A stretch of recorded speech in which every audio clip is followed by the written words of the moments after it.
Hello students, today in the 27th lecture we are going to start a new topic, digestive system in man. Students, in your junior classes you are already aware that most of your digestive system is placed in the front part of the facial region as well as in the abdominal region. This digestive system works to provide the body with important nutrients molecules that are brought into the body through the food we eat. Now, this food is broken down mechanically and chemically, it is simplified so that nutrient molecules are absorbed and any food that is not digested or absorbed is eliminated in the form of solid waste. Now, for the process of procuring the nutrients through the digestive system, it undergoes various phases. Firstly, ingestion, during which intake of food is done. After that, digestion, where chemical simplification of food into simple diffusible form is there. After the food is simply diffusible form, it is absorbed through the blood vessels in the alimentary canal, and the food after absorption is assimilated so that it can be converted into the living protoplasm of the cells of the whole of the body, and whatever undigested food is left behind, it is egested. All these phases, they are undergone in the various organs which are associated with the digestive system. Now it can be divided into two parts, alimentary canal and the digestive glands. The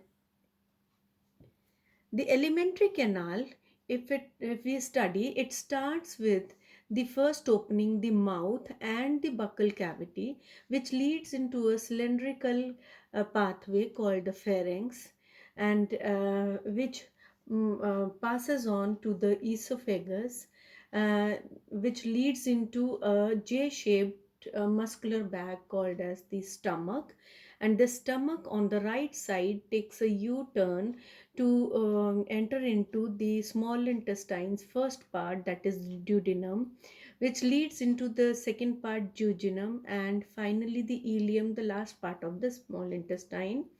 And this ileum is then joined to the large intestine, where it joins to the cecum, leading into the longest and largest part, that is the colon. After colon, there's a small sac, that is the rectum, where the undigested food material is stored, and finally this whole opens into an opening called the anus. So these are the various parts of the alimentary canal, and the digestive glands which are associated with the alimentary canal, they are the salivary glands, which are in the mouth region.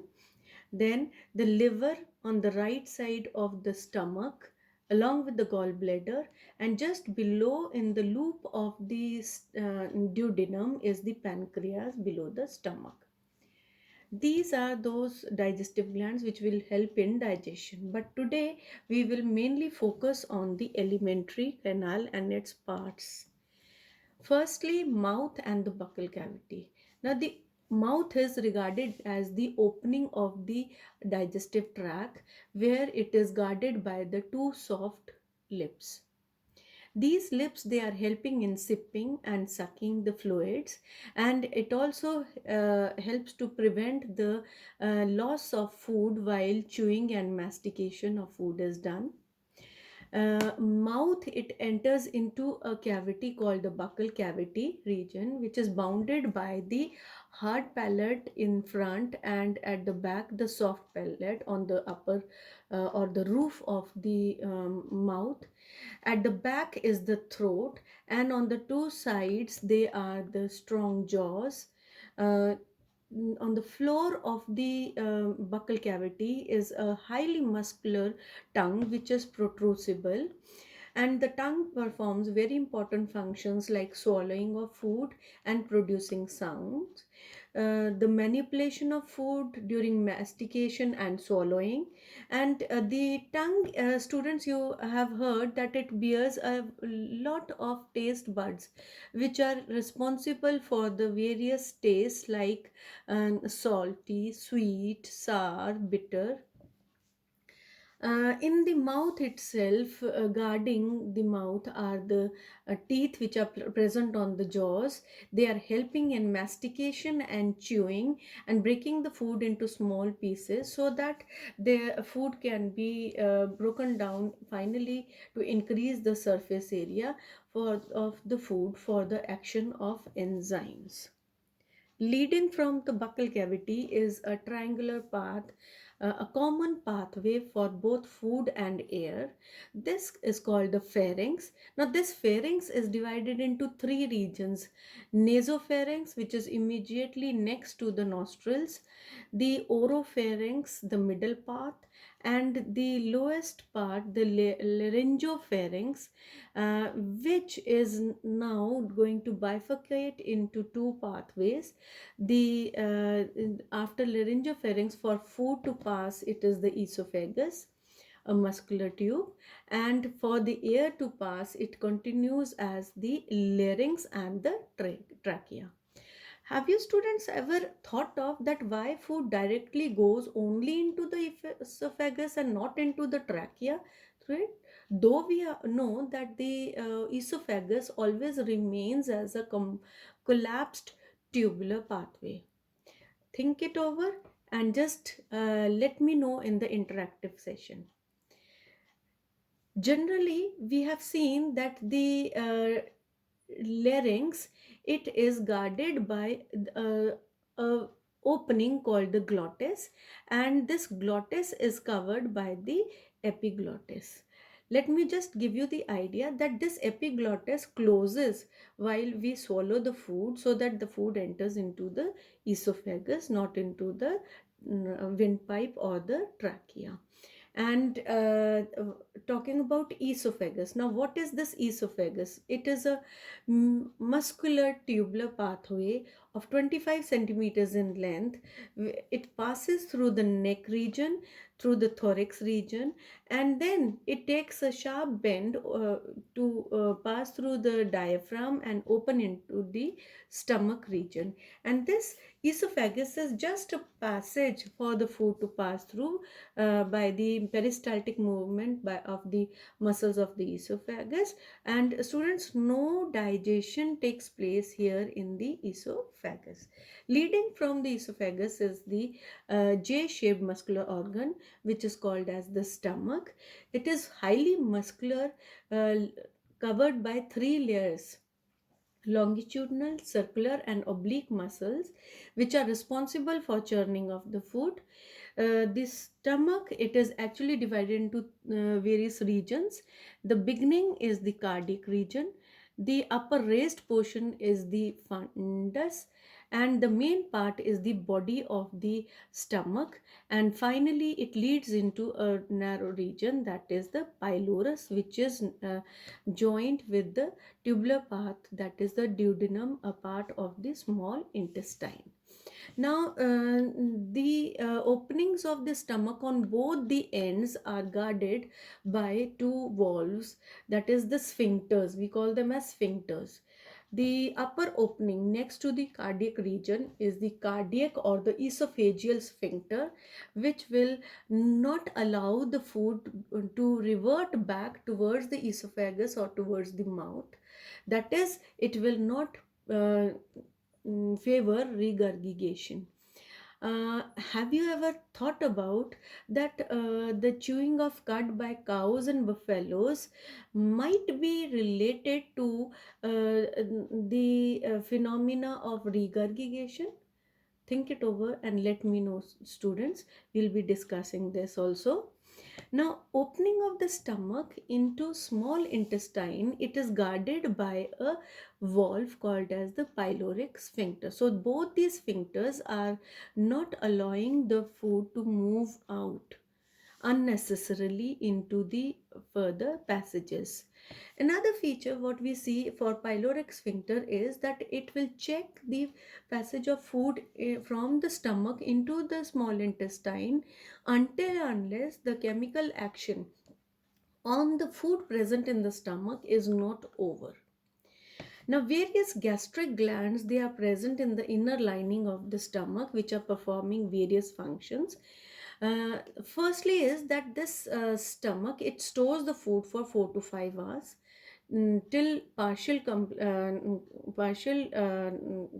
digestion is completed, and then where those gastric juices which are secreted, they are going to partially digest the proteins and the fats, and a very important phenomena, that is the churning of the food, is also done in the stomach, where mixing up of the gastric juices with the food, which is partially digested, is turned into a pulp called as the chyme from the stomach. Now, the passage leads into the small intestine, which is the largest part of the alimentary canal, 5 to 6 meters long, and it is differentiated into three regions. Students, for your benefit, you can see this pale yellow region, the duodenum, this blue color is the jejunum, and this mauve region is the ileum. Starting with duodenum, it is just a small passage of 25 centimeters, C-shaped narrow tube, into which the through the common bile duct, that is called as the hepatopancreatic duct, the various digestive glands like the gallbladder, liver, pancreas, they pour their secretions into the duodenum for the digestion. Next to the duodenum is the 2 meter long jejunum, where there is no digestion possible because no gastric juices are released. After jejunum, it is the ileum, which is the last part of the small intestine, which is 3 to 3.5 meters in length. And students, you should know that the inner lining of jejunum as well as the ileum, it is thrown into longitudinal folds, which are called as the villi. Now, these villi, they increase the surface area of absorption of the digested food, and also a very important feature which we see is that between the villi there are various intestinal glands, unicellular glands, which are secreting the intestinal juices so that the digestion can be completed, and side by side these villi they will be absorbing the soluble digested food into the blood. After the small intestine, uh, the next is the large intestine, which is not long but it is wider tube than the small intestine, measuring 2 meters in length, which is differentiated again into three regions. A small passage of 6 centimeter called as the cecum, immediately next to the ileum of the small intestine. This cecum, there is a blind worm-like aperture coming out, which is called as the vermiform appendix. Now, I would like to ask students that why vermiform appendix is called as the vestigial organ. Just explore and let me know. Next to the cecum is the largest part of the large intestine, which is 1.5 meters in length, that is the colon. Now, this colon is a sacculated tubular pathway, which is divided into three regions according to the way it passes through the various parts in the abdominal region. Running upwards is the ascending colon, moving horizontally across is the transverse colon, and the part of the colon which moves down is the descending colon. And this descending colon then enters into a small S-shaped tube, which is mainly responsible for accumulation and evacuation of the undigested waste as the fecal matter. And the opening of this rectum, it is the anus, and this anus, you must have seen, students, that the undigested weight is stays not thrown out continuously. That means there is something which is guarding the anus, and that is the anal sphincters which are guarding the anus, so that voluntarily the release of the undigested waste can be done. So, students, this was what we had to discuss for today's lecture. That is the parts of the alimentary canal. Next time, we'll be discussing in detail about the digestive glands. Till then, remain safe. Thank you.